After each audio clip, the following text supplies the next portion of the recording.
నిన్న వెస్ట్ బెంగాల్లోని రెండో విడత పోలింగ్ కూడా జరగడం జరిగింది. అయితే ఇక్కడ విషయం ఏంటంటే ఎగ్జిట్ పోల్స్ వచ్చినాయి.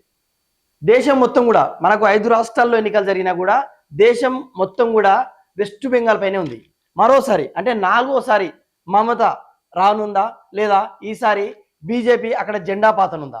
ప్రధానంగా దేశంలో కొన్ని ప్రముఖ సర్వేలు ఏం చెప్తున్నాయి వాటి గురించి మాట్లాడదాం. టీఎంసీ అంటే దీది, అదేవిధంగా బీజేపీ. ఇక్కడ ఇతరులు కాంగ్రెస్ గురించి పెద్దగా మెన్షన్ చేయాల్సిన అవసరం లేదు. టీఎంసీ అంటే మనకు మమత గుర్తొస్తుంది, బీజేపీ అంటే అక్కడ అధ్యక్షుడు సువేంద్ర అధికారి గుర్తొస్తాడు. కానీ ఇక్కడ వర్సెస్ టఫ్ బిట్వీన్ మమత వర్సెస్ మోదీ లాగుంది తప్ప మమత వర్సెస్ సువేంద్ర అధికారి లాగలేదు. ప్రధాన సర్వేలు చూసుకుంటే ఫస్ట్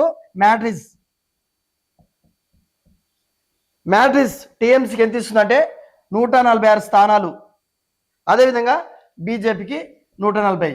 క్లియర్. మ్యాట్రిస్ ఏం చెప్తుంది? మళ్ళీ టీఎంసీ అధికారం చేపట్టనుంది అనేది క్లియర్గా చెప్తుంది. అదేవిధంగా P mark,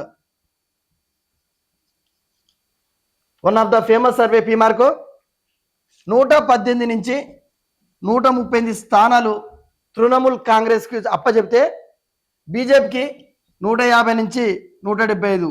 okay, P mark ఈసారి బీజేపీ జెండా ఎగరనుంది అనేది చెప్తుంది. అదేవిధంగా one of the famous survey Chanakya strategies, ప్రతి రాష్ట్రంలో ఎన్నికల సందర్భంలో ఈ స్ట్రాటజీస్ సక్సెస్ అవుతుంది. ఈసారి ఏం చెప్తుందంటే టీఎంసీకి 130 నుంచి 140 స్థానాలు, అదేవిధంగా బీజేపీకి 150 నుంచి 160 స్థానాలు చాణక్య స్ట్రాటజీస్ చెప్తుంది. అంటే P mark and Chanakya strategies BJP వస్తుందని చెప్తుంది. అదేవిధంగా పోల్ డైరీ కూడా exactly same P mark Chanakya strategy లాగానే బీజేపీకి పట్టం కడుతుంది. టీఎంసీకి 99 నుంచి 127, బీజేపీకి 142 నుంచి 171. అంటే టోటల్ వెస్ట్ బెంగాల్లో అసెంబ్లీ సీట్లు వచ్చేసి 294, మ్యాజిక్ ఫిగర్ వచ్చేసి 148. మనం చూసుకున్నట్లయితే P mark, Chanakya strategies, poll diary ఇవన్నీ కూడా మ్యాజిక్ ఫిగర్గా అబోనే ఉన్నాయి. కాబట్టి ఈసారి మమత దిగుడు ఖాయం, అదేవిధంగా బీజేపీ రావడం పక్క అనేది కూడా చెప్తుంది. ఇవి మాత్రమే కాదు, జనమత్ పోల్స్ ఒక్కటి మాత్రం టీఎంసీకి సపోర్ట్ చేస్తుంది, బాగా ఫేమస్. ఆ జనమత్ పోల్స్ కూడా చాలాసార్లు సక్సెస్ అయింది. అదేం చెప్తుందంటే 4వసారి కూడా మమత దీది వస్తుందని చెప్తుంది.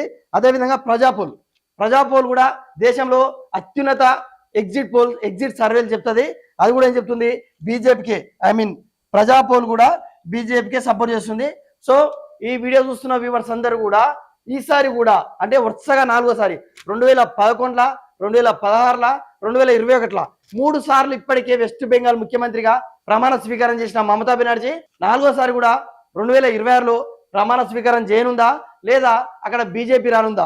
మీరేమనుకుంటున్నారో కామెంట్ చేయండి. అదేవిధంగా ఈ స్ట్రాటజీస్, ఈ సర్వేలు ఏవైతే ఉన్నాయో ఇవన్నీ కూడా అంటే 70% బీజేపీకి సపోర్ట్ చేస్తున్నాయి. కాబట్టి ఇది మీరు వాస్తవమని భావిస్తే దాని గురించి ఏమనుకుంటున్నారో కూడా కామెంట్ చేయండి.